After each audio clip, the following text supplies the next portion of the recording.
Hey guys, how are you all? Hope all doing well and welcome back to my channel Women's Natural Health Care. So guys, आज की video में आपको बताने वाली हूँ period date से कितना दिन पहले इम्प्लांटेशन की ब्लीडिंग होती है। अगर आप प्रेगनेंसी प्लान कर रहे हैं तो इम्प्लांटेशन ब्लीडिंग प्रेगनेंसी का बहुत ही कॉमन सा लक्षण है जो ज़्यादातर महिलाओं में या किसी भी महिला में प्रेगनेंसी के दौरान देखा जा सकता है। बट कई महिलाएं कंफ्यूज हो जाती हैं पीरियड ब्लीडिंग में और इम्प्लांटेशन ब्लीडिंग में। तो अगर आपको भी इसमें कन्फ्यूज़न हो जाए तो आज का वीडियो आप ही लोगों के लिए बहुत ही ईज़ी तरीके से मैं आपको समझाने वाली हूँ जिससे आपको इम्प्लांटेशन को जानने में हेल्प मिलेगी, क्योंकि जितना जल्दी आपको पता चलेगा कि आपका इम्प्लांटेशन सफल हो गया है उतनी जल्दी आप प्रेगनेंसी केयर शुरू कर सकते हैं और 9 महीने की हेल्दी प्रेगनेंसी को भी सस्टेन करके 9 महीने के बाद हेल्दी बेबी को बॉर्न कर सकते हैं। तो देखिए गाइस, सबसे पहले जानिए कि जो इम्प्लांटेशन होता है वो पीरियड डेट के आसपास ही सफल होता है। इसीलिए बहुत सी फीमेल को कन्फ्यूज़न हो जाता है इम्प्लांटेशन ब्लीडिंग में एंड पीरियड ब्लीडिंग में।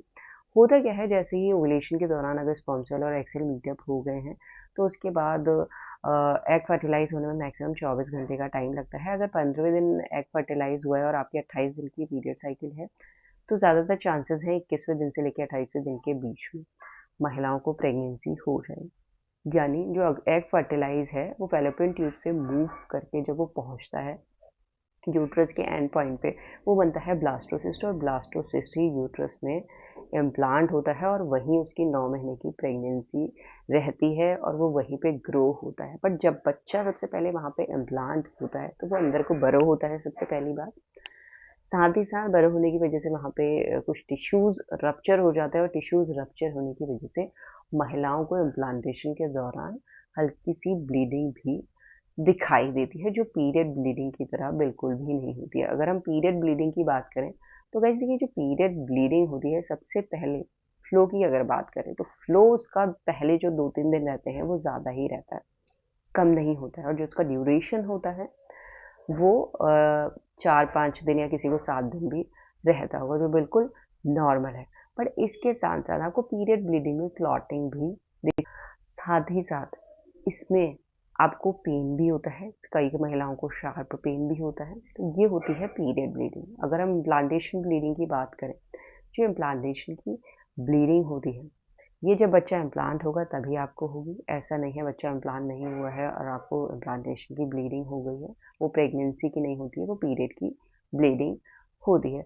अगर आपका पीरियड साइकिल फ्लक्चुएट करता है तो इस कंडीशन में जो आप पीरियड डेट एज्यूम कर रहे हैं उसके बाद भी आपको इम्प्लांटेशन की ब्लीडिंग हो सकती है, क्योंकि जब ओव्यूलेशन लेट होगा तो सब चीज़ जो प्रोसेस है वो लेट होता है, तब भी इम्प्लांटेशन भी लेट हो जाता है। अगर आपको पता है कि आपका पीरियड लेंथ इतना है तो उसके अकॉर्डिंग अगर आप देखेंगे तो पीरियड डेट से पहले पहले ये आपको इम्प्लांटेशन की ब्लीडिंग हो जाती है। बट जो इम्प्लांटेशन की ब्लीडिंग है अगर उसके फ्लो की बात करें वो पीरियड के फ्लो की तरह बिल्कुल भी नहीं होता। इसका फ्लो बहुत ज़्यादा लाइट होता है।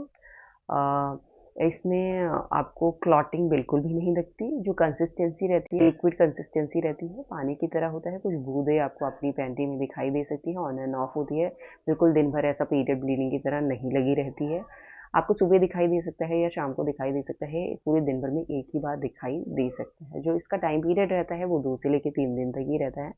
और जो इसके कलर की बात करें, ये ब्राउनिश या पिंकिश फॉर्म में आपको दिखाई दे सकता है और इसके साथ-साथ हल्का-हल्का सा माइल्ड पेन भी महिलाओं को पेट में होने लग जाता है। तो ये होती है आपकी इम्प्लांटेशन की ब्लीडिंग। तो यहाँ पे बिल्कुल भी कंफ्यूज नहीं होना है कि इम्प्लांटेशन हो गया है और ये इम्प्लांटेशन हुआ है या नहीं हुआ है या पीरियड आ गए हैं।